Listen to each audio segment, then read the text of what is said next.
Hello boys, welcome to bullet point number 5, critical issues in business success or failure. This is avoiding overextension of finance and other resources. If you can hear crazy cat videos in the background, it's Mr. Friend, so I apologise for that. This is on page 426, guys, of the textbook, and you will need that in front of you for this particular video.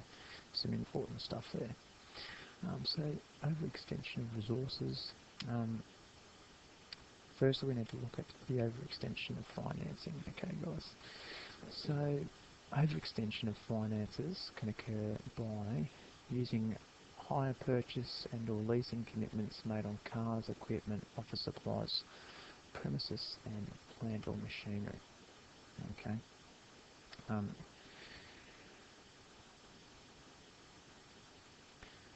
As it says on page 426, when financing a business, it's ideal to start small and gradually expand. If you're overextending your capacity, particularly in the growth stage, you can start looking for finance externally to help exponentially grow. And if you can't keep up with your payments on this, obviously if you're leasing anything, you might get into cash flow problems. So that's definitely those 5 areas there: cars, equipment, furniture, plant, machinery, and your premises are definitely areas where you can overextend in your finance. The other way you can do it is from purchasing excess stock. You don't ever want stock sitting on the shelves that aren't going anywhere, and we'll actually look at a strategy to deal with that in a minute. But purchasing excess stock means any liquid cash that you had is now sitting in an actual item sitting on your shelves, which is not ideal. And then another way to overextend your finance is by employing way too many staff for your current business needs.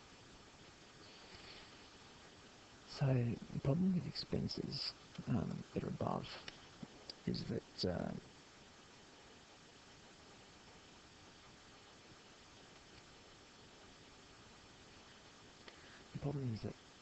those expenses above, the excess stock, your actual HR expenses, anything leased, is that those expenditures are fixed, and that means that the business has a lease contract that is valid over a certain period of time. It's a fixed contract, which means you can't get out of these.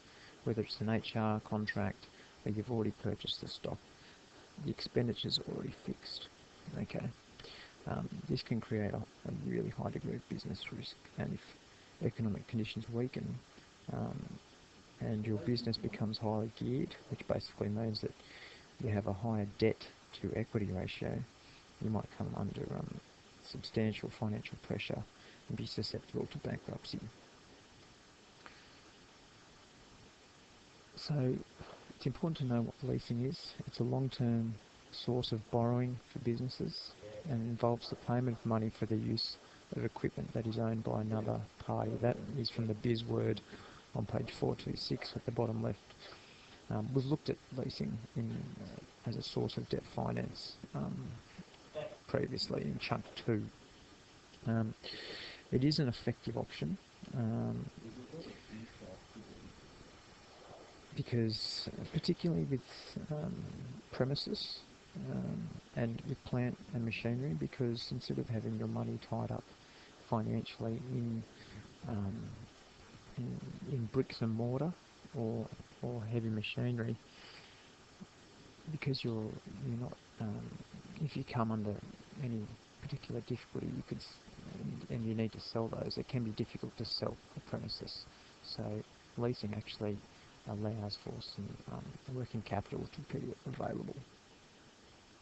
So that's why leasing is an effective way to avoid overextension of finances.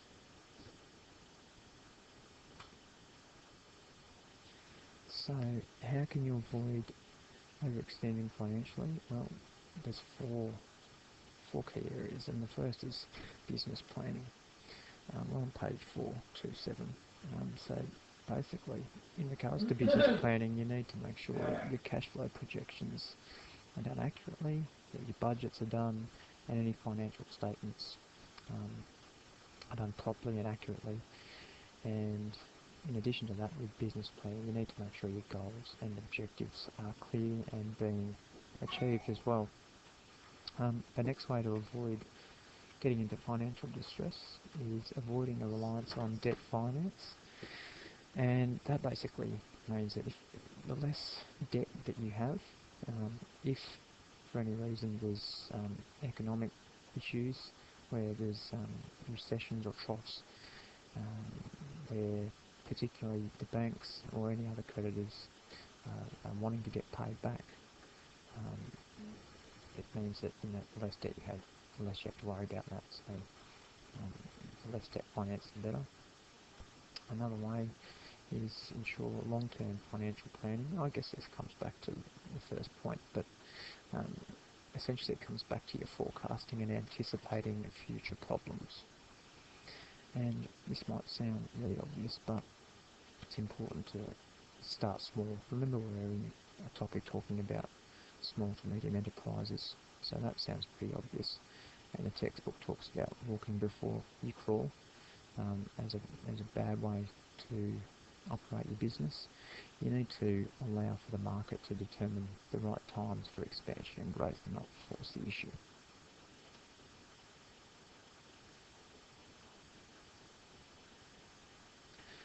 So that's how to avoid overextension of finance, which is obviously a very critical issue in regards to either success or failure.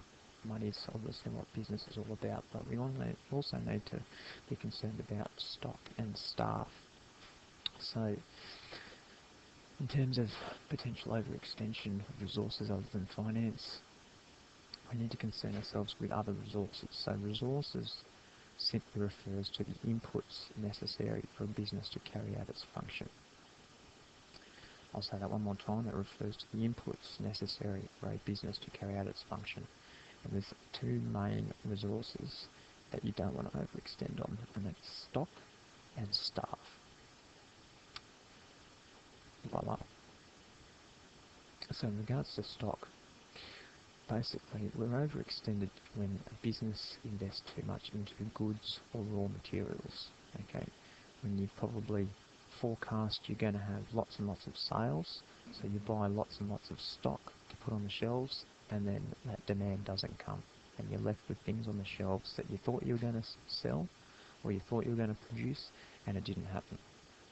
So that's basically what happens when you're overextended on stock.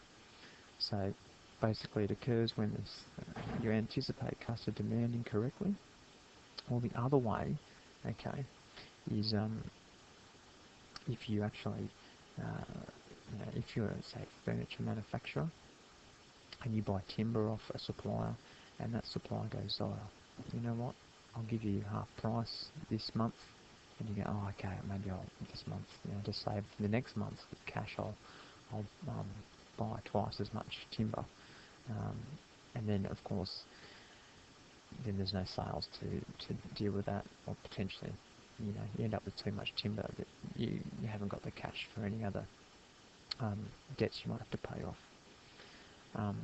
So the problem is that basically, if you have too much stock, you haven't got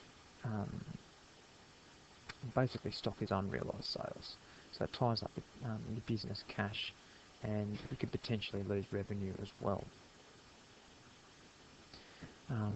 So what I want you to have a look at is on page 427 on the right hand side. There's a biz fact about a method of ensuring a business doesn't have excess stock, and it's called just in time.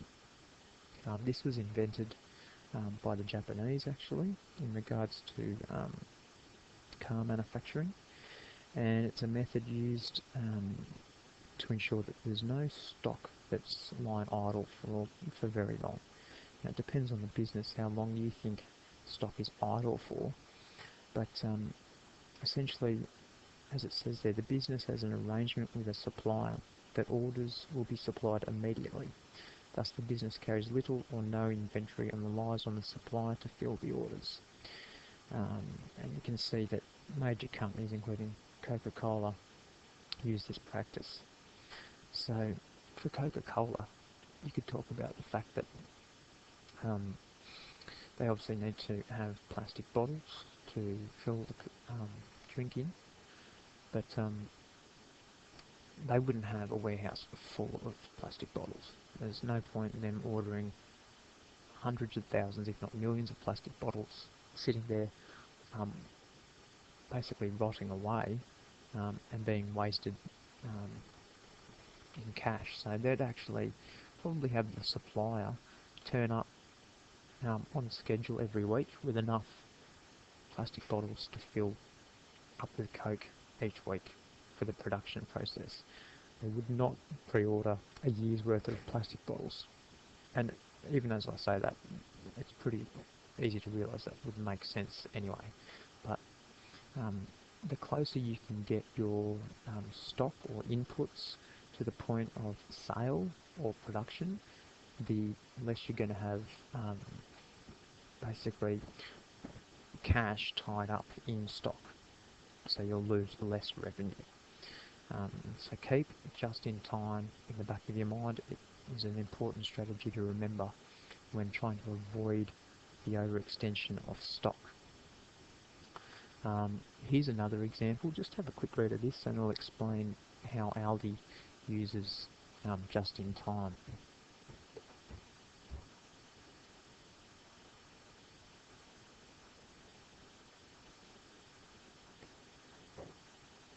Guys, that's a handy case study to refer to, so just jot down a few things there. Hit pause on the video and just take down a couple of important points there. So the last thing that we can overextend on in business is staff. And basically that all means is that it means that a business has too many staff to carry out its operations. So that basically occurs when there's over-optimism about sales levels, again, just like stock really, but also that there is poor job allocation, okay, and a hiring process. The problem with that is that staff are obviously costly, remember, the most valuable resource, but we don't want to have too many of them. But it is possible to decrease the business's dependence on staff. And there's three pretty basic options to avoid overstaffing. The first one is outsourcing. That means having a contract with someone else to do a job for you outside the business. So if you're a landscaping business and your primary function is to mow lawns, and you don't know how to do plant flowers, instead of actually employing someone who specialises in flowers that's going to cost a lot of money, perhaps you would actually hire a contractor or outsource a contractor to come in and plant flowers for a job when you're actually asked by a client to do so. So that's one example of how to outsource. So you're only spending money on that particular job when it needs to be done, not paying for it when it's actually not even occurring. Another way to decrease your dependence is redefine current job descriptions. So that could mean basically making different management in particular, which are expensive, have different tasks to complete and spreading the workload, which might actually mean they work less hours. As simple as that sounds. And then the last one is to use more equipment and machinery. I guess if we want to be really have a basic example of that, you could talk about a landscaper hedging with a pair of clippers, or you could go to Kennards and hire an actual hedging machine and do it in a percentage of the time using proper equipment, which obviously means if you're paying a guy to do the hedges and he's getting $20 an hour. If he does it in 10 minutes as opposed to 3 hours, you're paying a lot less, aren't you? So that's important to consider. And that's the end of avoiding or avoiding overextension of finance and other resources.